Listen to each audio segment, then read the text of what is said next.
বিমানবন্দরে ৩৫০ কোটি টাকা সহ গ্রেপ্তার হওয়ায় আসিফ মাহমুদকে ফাঁসিতে ঝোলাতে হুঁশিয়ারি তারেক রহমানের। হযরত শাহজালাল আন্তর্জাতিক বিমানবন্দরে এক অভূতপূর্ব ঘটনায় সাবেক অন্তর্বর্তী সরকারের উপদেষ্টা এবং জাতীয় নাগরিক পার্টির এনসিপি মুখপাত্র আসিফ মাহমুদ সচিব ভুইয়াকে গ্রেপ্তার করা হয়েছে। আসিফ মাহমুদ ৪ দেশে পাচার করেছেন ১১,০০০ কোটি টাকা। আসিফ উপদেষ্টা পদ ছাড়লেও এখনো স্থানীয় সরকার মন্ত্রণালয়ে তার অসম্পূর্ণ দুর্নীতি চালিয়ে যাচ্ছেন সচিব জাহিদি। ক্রীড়া খাতে ব্যাপক দুর্নীতি ও অনিয়মের তথ্য নিয়ে নতুন করে তোলপাড়, পালানোর পথ খুঁজছে আসিফের সিন্ডিকেট। আওয়ামী ও অন্তর্বর্তী সরকারের আমলে ব্যাপক দুর্নীতি করা আসিফ ঘনিষ্ঠ সচিব জাহিদি কষছেন নতুন ছক। যে ভারতের সঙ্গে যে চুক্তিটা হয়েছিল বিএনপির শীর্ষ নেতা তারেক রহমানের, সেখানে 10টি পয়েন্টের মধ্যে একটি পয়েন্ট এটা ছিল যে যত নিরপরাধ আওয়ামী লীগ কর্মী, নেতা, লেখক, শিল্পী, বুদ্ধিজীবী এবং সাধারণ সমর্থক যাদেরকে ফলস মামলা দিয়ে ঢুকিয়ে দেওয়া হয়েছিল তাদেরকে যথাশীঘ্র সম্ভব ছাড়তে হবে। তারেক রহমান, আপনি এখন বাংলাদেশের প্রধানমন্ত্রী। এই দেশ মায়ের দায়িত্ব এখন আপনার হাতে। আপনি জানেন কি, আজ ১.৫ বছর হয়ে গেল দেশের অগণিত নিরীহ মানুষ জেলে রয়েছেন কেবল একটি রাজনৈতিক পরিচয়ের জন্য। তাদের পরিবার তাদের অপেক্ষায় দিন গুনছে, বাচ্চারা কাঁদছে, মা আঁচল দিয়ে তাঁর কান্না ঢাকছে। এখন থেকে এসব অপরাধের পুরো দায় আপনার দলকেই নিতে হবে। অসহায় মানুষগুলো আর একটা দিন বেশি যদি জেলে থাকে তবে এর জবাব আপনাদেরই দিতে হবে। এর খেসারতও হয়তো একদিন আপনাদের দিতে হবে। তাই দেরি না করে তাদের মুক্তি দিন এবং সেই উদ্যোগ আজকেই এক্ষুনি। বিমানবন্দরে ৩৫০ কোটি টাকা সহ গ্রেপ্তার হওয়ায় আসিফ মাহমুদকে ফাঁসিতে ঝোলাতে হুঁশিয়ারি তারেক রহমানের। হযরত শাহজালাল আন্তর্জাতিক বিমানবন্দরে এক অভূতপূর্ব ঘটনায় সাবেক অন্তর্বর্তী সরকারের উপদেষ্টা এবং জাতীয় নাগরিক পার্টির এনসিপি মুখপাত্র আসিফ মাহমুদ সচিব ভুইয়াকে গ্রেপ্তার করা হয়েছে। রাতের অন্ধকারে দেশ ছেড়ে পালানোর চেষ্টাকালে তার সঙ্গে থাকা একটি সুটকেস থেকে প্রায় ৩৫০ কোটি টাকার নগদ অর্থ, বিদেশি মুদ্রা এবং বিভিন্ন ব্যাংকের চেক উদ্ধার করেছে শুল্ক গোয়েন্দা ও গোয়েন্দা পুলিশের যৌথ টিম। এই ঘটনায় দেশ জুড়ে তোলপাড় শুরু হয়েছে এবং বিএনপি চেয়ারম্যান ও বর্তমান প্রধানমন্ত্রী তারেক রহমান কঠোর হুঁশিয়ারি উচ্চারণ করেছেন। গোয়েন্দা সূত্র জানায়, আসিফ মাহমুদ গতকাল রাত 11:30টার দিকে দুবাইগামী একটি ফ্লাইটে চড়ার প্রস্তুতি নিচ্ছিলেন। বিমানবন্দরের স্ক্যানিং মেশিনে তার ব্যাগে অস্বাভাবিক ওজন ধরা পড়লে নিরাপত্তা কর্মীরা তল্লাশি চালান। ব্যাগ খুলতেই বেরিয়ে আসে টাকার বান্ডিল, ডলারের স্তূপ এবং সুইস ব্যাংকের অ্যাকাউন্টের ডকুমেন্ট। প্রাথমিক হিসাবে এই অর্থের পরিমাণ ৩৫০ কোটি টাকারও বেশি। এছাড়া তার কাছ থেকে বিদেশে পাচারের পরিকল্পনার কয়েকটি চিঠি ও ইমেইল প্রিন্ট আউট উদ্ধার হয়েছে, যাতে দুবাই, সিঙ্গাপুর ও সুইজারল্যান্ডে অর্থ স্থানান্তরের বিস্তারিত নির্দেশনা ছিল। আসিফ মাহমুদকে গ্রেফতারের পরপরই তাকে র্যাবের হেফাজতে নেওয়া হয়েছে। তার বিরুদ্ধে মানি লন্ডারিং, দুর্নীতি, রাষ্ট্রীয় অর্থ আত্মসাৎ এবং দেশত্যাগের চেষ্টার অভিযোগ আনা হয়েছে। গোয়েন্দারা জানান, অন্তর্বর্তী সরকারের সময় যুব ও ক্রীড়া এবং শ্রম মন্ত্রণালয়ের দায়িত্বে থাকাকালীন তিনি বিভিন্ন প্রকল্প, টেন্ডার এবং সরকারি তহবিল থেকে বিপুল অর্থ লুটপাট করেছেন বলে অভিযোগ রয়েছে। পূর্বের অনুসন্ধানে তার বিরুদ্ধে ১১,০০০ কোটি টাকা পাচারের অভিযোগ উঠেছিল, যার একটি অংশ এখন বিমানবন্দরে ধরা পড়েছে। এই ঘটনার পরপরই প্রধানমন্ত্রী তারেক রহমান এক জরুরি ভিডিও বার্তায় দেশবাসীর উদ্দেশ্যে বলেন, জুলাই বিপ্লবের নামে যারা দেশের সম্পদ লুট করে বিদেশে পালানোর চেষ্টা করছে তাদের প্রতি আমার স্পষ্ট বার্তা, কোনো ছাড় নেই। আসিফ মাহমুদের মতো অভিযুক্তদের বিচার হবে দ্রুত এবং কঠোর। দুর্নীতির এই অপরাধ যদি প্রমাণিত হয় তাহলে ফাঁসির মতো সর্বোচ্চ শাস্তিও দেয়া হবে। দেশের জনগণের টাকা লুট করে পালানোর কোনো সুযোগ নেই। আমরা সবাইকে আইনের আওতায় আনবো, যতই বড় নাম হোক না কেন। তারেক রহমান আরো বলেন, এই ঘটনা প্রমাণ করে যে কিছু সুবিধাবাদী ব্যক্তি বিপ্লবের আবেগকে কাজে লাগিয়ে নিজেদের পকেট ভরেছে, কিন্তু জনগণের আশ্বাস ভাঙার দাম অনেক বেশি। আমি দুর্নীতির বিরুদ্ধে জিরো টলারেন্স নীতি ঘোষণা করছি। আসিফ মাহমুদকে ফাঁসিতে ঝুলিয়ে দেওয়া হবে যদি তার অপরাধের মাত্রা সর্বোচ্চ পর্যায়ে প্রমাণিত হয়। এটা আমার প্রতিশ্রুতি। এদিকে এনসিপির অন্যান্য নেতারা এই ঘটনাকে রাজনৈতিক ষড়যন্ত্র বলে দাবি করেছেন। দলের একজন নেতা বলেন, আসিফ ভাইয়ের বিরুদ্ধে এসব অভিযোগ মিথ্যা। এটা তারেক রহমানের নেতৃত্বাধীন সরকারের প্রতিহিংসামূলক কর্মকাণ্ড। তবে সাধারণ মানুষের মধ্যে ক্ষোভের সঞ্চার হয়েছে। সামাজিক যোগাযোগ মাধ্যমে অনেকে লিখছেন, জুলাইয়ের শহীদদের রক্তের সাথে এমন বিশ্বাসঘাতকতা ক্ষমা করা যায় না। দুদক এবং গোয়েন্দা সংস্থাগুলো এখন আসিফ মাহমুদের সম্পত্তির খোঁজে তদন্ত শুরু করেছে। তার পরিবারের সদস্যদেরও জিজ্ঞাসাবাদ করা হচ্ছে। বিশ্লেষকরা মনে করছেন, এই গ্রেপ্তার দেশের রাজনীতিতে নতুন মোড় আনতে পারে এবং দুর্নীতির বিরুদ্ধে সরকারের কঠোর অবস্থানকে আরো জোরালো করবে। আসিফ মাহমুদের গ্রেফতারের পর বিমানবন্দরে নিরাপত্তা জোরদার করা হয়েছে। তার বিরুদ্ধে মামলা দায়েরের প্রক্রিয়া চলছে। আরো বিস্তারিত তথ্য পাওয়া গেলে জানানো হবে। আসিফ মাহমুদের এই বিমানবন্দর কাণ্ড দেশের রাজনীতিতে নতুন ঝড় তুলেছে। ৩৫০ কোটি টাকা সহ গ্রেফতারের ঘটনা দুর্নীতির বিরুদ্ধে সরকারের কঠোর অবস্থানকে প্রমাণ করেছে। প্রধানমন্ত্রী তারেক রহমানের ফাঁসির হুঁশিয়ারি জনগণের মনে আশা জাগিয়েছে। দুর্নীতিবাজদের আর কোনো ছাড় নেই, বিচার দ্রুত ও নিরপেক্ষ হোক, এটাই এখন দেশের দাবি। বর্তমান সরকারের যিনি পররাষ্ট্রমন্ত্রী খলিলুর রহমান, তিনি আমাদের বিদেশমন্ত্রী ডক্টর এস জয়শঙ্করকে ফোন করেছিলেন তার এই 27 তারিখ ভারতে আসার বিষয়ে।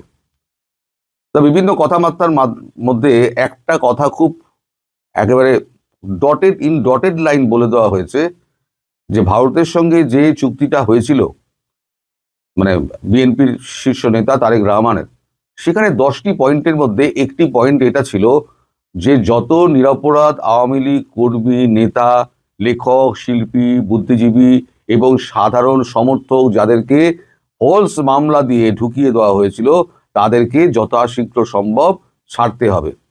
এটা আমি আগের ভিডিওতে কিন্তু বলেছিলাম, আপনাদের স্মরণে আছে কিনা আমি জানি না। তো আর 12 তারিখে ইলেকশন হয়েছে, গতকালকে হচ্ছে 24 তারিখ। ডক্টর জয়শঙ্করের বক্তব্য হলো এই যে 12টা দিন কেটে গেল, এর মধ্যে আপনারা দু চারজন করে ছাড়ছেন, এ খবর আমরা পাচ্ছি, কিন্তু যে বাল্ক পরিমাণে আপনাদেরকে অবৈধভাবে যে গ্রেপ্তার করা হয়েছিল এবং জামিন পাওয়ার পর তাদেরকে ফের গ্রেপ্তার করে আবার নয়া মামলা দিয়ে তাদেরকে আবার ঢুকিয়ে দেওয়া হয়েছিল এবং তাদের যে অমানবিকভাবে রাখা হয়েছে, জেলের মধ্যে যেভাবে মৃত্যু হয়েছে, সেইগুলো সুষ্ঠু তদন্ত কি হচ্ছে না হচ্ছে, এবং এই সমস্ত নেতাকর্মীরা এবং লেখক, শিল্পী, বুদ্ধিজীবী যারা ওই সময়তে মুখ খুলেছেন, যাদেরকে আটক করা হয়েছিল এবং তাদেরকে বিভিন্ন মামলায় ঢুকিয়ে দেওয়া হয়েছিল, তাদেরকে কবে এবং কতদিনের মধ্যে তাদেরকে ছাড়া হবে এ ব্যাপারে সম্পূর্ণ একটা লিখিত রিপোর্ট ভারতবর্ষের কাছে নিয়ে আসবেন। একদম ইন ডটেড লাইন বলে দেওয়া হয়েছে। ফলে এই যে জয়শঙ্করজি ওনাকে বলে দিয়েছেন না, এটা বলে দেওয়াটা হচ্ছে রেড সিগন্যাল, যে চুক্তি হয়েছিল সেই চুক্তি অনুযায়ী না চললে তাহলে কিন্তু ভারতবর্ষ শান্তিতে বসতে দেবে না। অনেকগুলো চুক্তি আছে, তার মধ্যে যেটা মেইন চুক্তি, যেটা মানে একটা অংশ যেটা আছে 10টার মধ্যে একটা, সেটা হচ্ছে এইটা। এখন আওয়ামী লীগের দিকে দিকে আস্তে আস্তে ছাড়া পাচ্ছে, এটা ঘটনা, কিন্তু যেভাবে আর কি মানে তুলে নেওয়া হয়েছিল নানান মামলা দিয়ে, ঘরদোর পুড়িয়ে দেওয়া হয়েছিল, তাদের কোনো বিচার হয়নি। আজকে তো 12 দিন কেটে গেছে। সরকারে বসলে একটু সময় লাগে, এটা ঠিক এটা ঠিক, কিন্তু এই যে 12 দিন গেল, তার মধ্যে কি আইন বিভাগের যারা মন্ত্রিত্বের দায়িত্ব পেয়েছেন সেদিনই দায়িত্ব পেয়েছেন, তারপর দিন যদি যুদ্ধভিত্তিক পরিস্থিতিতে তারা যদি কাজে লাগতেন, কতগুলো মামলা দেওয়া হয়েছে, জামিনযোগ্য মামলা, জামিন অযোগ্য মামলা, দুটোকে আলাদা করতে কতক্ষণ সময় লাগে, কে ক্রিমিনাল কে ক্রিমিনাল নয়, কে কাকে নিরাপরাধ মানুষকে ডবল করে ঢুকিয়ে দেওয়া হয়েছে, কারা কারা মারা গিয়েছেন বিনা চিকিৎসায়, কাদের ওপরে অত্যাচার করা হচ্ছে, কাদের ভয় দেখিয়ে তাদেরকে মানে বাড়ি ঘর ছাড়া করে দেওয়া হয়েছে, এই সমস্তগুলো আপনার করতে কত সময় লাগতে পারে। অ্যাটলিস্ট আইনের ব্যাপার যেটা আছে সেটা তো খাতায় পত্রে লেখা আছে, যে খাতায় পত্রে যেটা লেখা আছে সেটা সমাধান করতে কত সময় লাগে। কালকে খলিলুর রহমান কিন্তু বেশ ছাড় খেয়েছেন আমরা জয়শঙ্করের কাছে। জয়শঙ্করজি কথা বলেন খুব আস্তে এবং মিষ্টি মিষ্টি করে বলেন, কিন্তু কাঁটার মতো বেঁধে সেগুলো। তো জয়শঙ্করজি যা বলেছেন, তারপরে খলিলুর রহমান কিন্তু একটু আমতা করেছেন এবং উনি বলে দিয়েছেন আপনি যখন 27 তারিখে আসবেন, এই পূর্ণ ডকুমেন্ট আপনাকে পুরো একেবারে রেডি করে নিয়ে আসতে হবে এবং আপনাকে লিখিতভাবে দিতে হবে যে কতদিনের মধ্যে এই সমস্ত আওয়ামী লীগ কর্মী, নেতা কর্মী যারা রয়েছে নিরাপরাধ, অপরাধীদের ব্যাপারে আমরা বলছি না, তারা আপনার বিচার করুন, সে ব্যাপার আলাদা, কিন্তু নিরাপরাধ কর্মী, নেতা, তারপরে লেখক, শিল্পী, বুদ্ধিজীবী, নাট্যকার যারা যারা আছে, সাধারণ মানুষ, এদেরকে আপনারা জোর করে জেলে এই ইউনূস সরকার ঢুকিয়েছিল। আপনারা বলেছিলেন এসে 7 দিনের মধ্যে আপনারা ব্যবস্থা করে নেবেন, আজকে 12 দিন হয়ে গেছে, 12 দিনের মধ্যে আপনারা এক চুল ব্যবস্থা করেনি, 2-10 জনকে ছাড়ছেন, এখানে 10 জন, ওখানে 20 জন, ধরেছেন তো 10,000-এর ওপরে, 10-15 হাজারের ওপরে। সেখানে যদি 10টাকে ছাড়েন তাহলে শতাংশ হিসেবে কোথায় আসে? এই নিয়ে ব্যাপক তোপ হয়েছে গতকালকে। এই তোপ হওয়ার পর এখন বিএনপির কিন্তু একটু টনক নড়বে, অন্তত বিচার বিভাগের একটুখানি টনক নড়বে। এবং যদি মানে মানে পরিকল্পনাটা কি, পরিকল্পনা তাদেরকে ছাড়া হবে না ছাড়া হবে, সেটা যদি লিখিত ফরম্যাটে সন্তোষজনক উত্তর হিসেবে ভারতের কাছে না পৌঁছায়, তাহলে কিন্তু এই সরকারের কপালে কিন্তু দুঃখ আছে। কারণ এটা শর্ত নাম্বার 2 ছিল।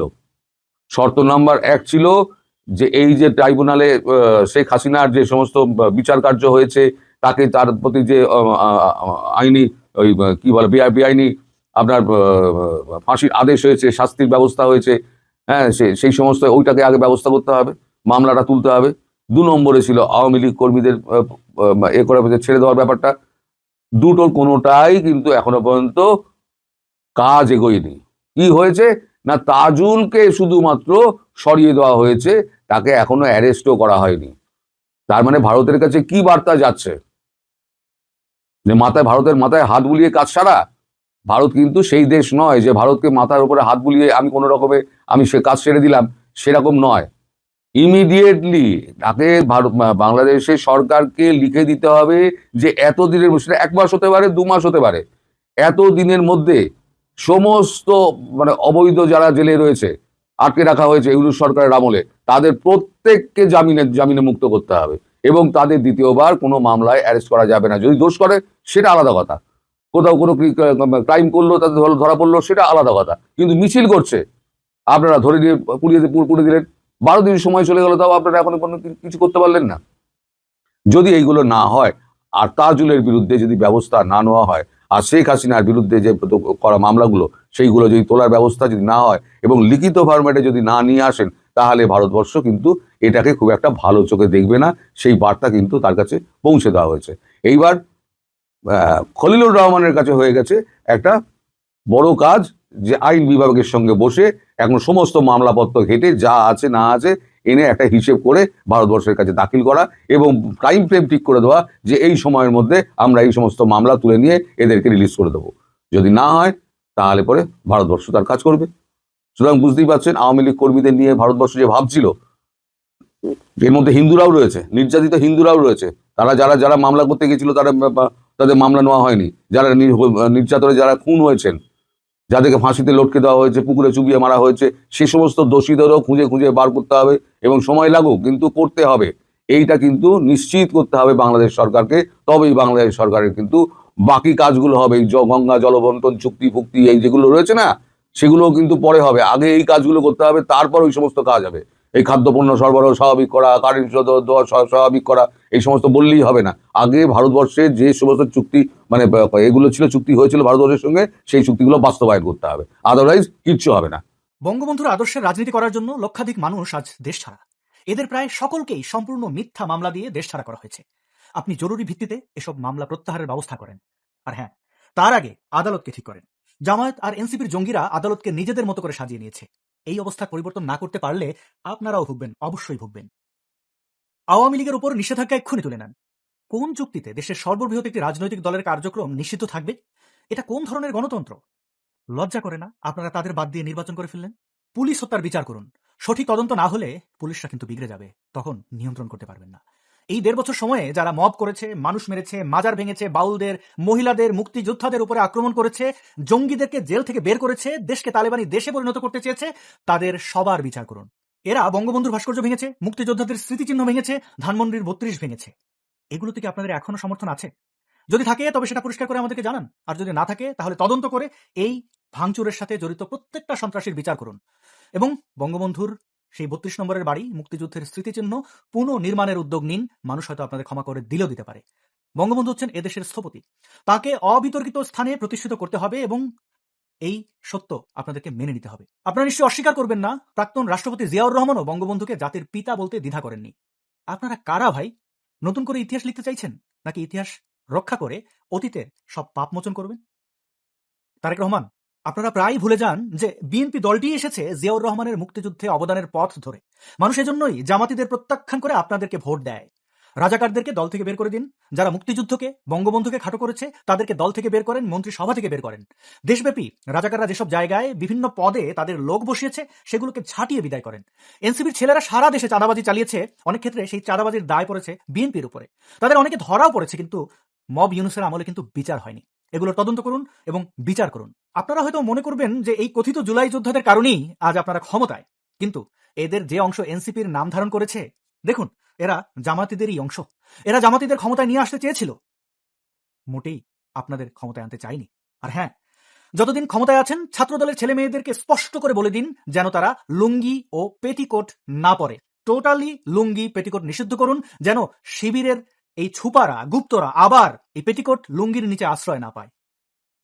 মোহাম্মদ ইউনূসের ক্যাবিনেটের সকল উপদেষ্টাদের দুর্নীতির তদন্ত করুন, এদের সম্পদের হিসাব চান।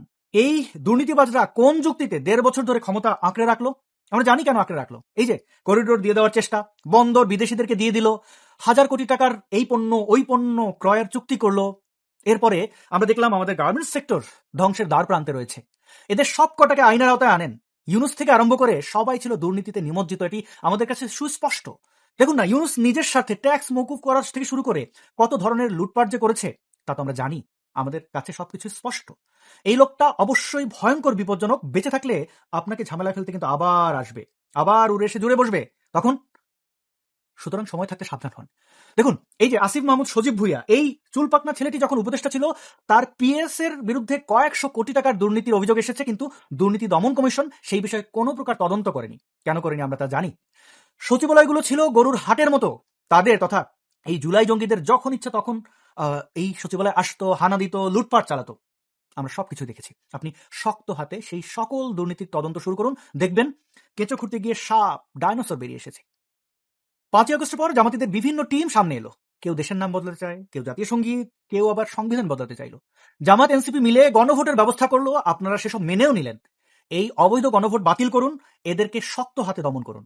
আপনি 9 ফেব্রুয়ারি জাতির উদ্দেশ্যে বক্তৃতায় সংশয়বাদী, ধর্মে অবিশ্বাসীদের এই বাংলাদেশে স্বাধীনভাবে বসবাসের অধিকারের কথা বলেছেন। বিএনপি এমন একটি নিরাপদ বাংলাদেশ গড়তে চায় যেখানে মুসলমান, হিন্দু, বৌদ্ধ, খ্রিস্টান, বিশ্বাসী, অবিশ্বাসী কিংবা সংশয়বাদী, পাহাড়ে কিংবা সমতলে বসবাসকারী প্রতিটি নাগরিক নিরাপদ থাকবে। আবার 17ই ফেব্রুয়ারির বক্তব্যে ওই অংশটা বাদ দিয়েছেন। আমি দেশবাসীর উদ্দেশ্যে একটি বার্তা দিয়ে বলতে চাই, মুসলমান, হিন্দু, বৌদ্ধ, খ্রিস্টান তথা দল, মত, ধর্ম, বর্ণ নির্বিশেষে পাহাড়ে কিংবা সমতলে বসবাসকারী এই দেশ আমাদের সবার। প্রতিটি নাগরিকের জন্যই এই দেশকে আমরা একটি নিরাপদ ভূমিতে পরিণত করতে চাই। ভাই, আমরা কি আপনার কাছে কিছু চেয়েছি? আমরা স্বাভাবিক জীবন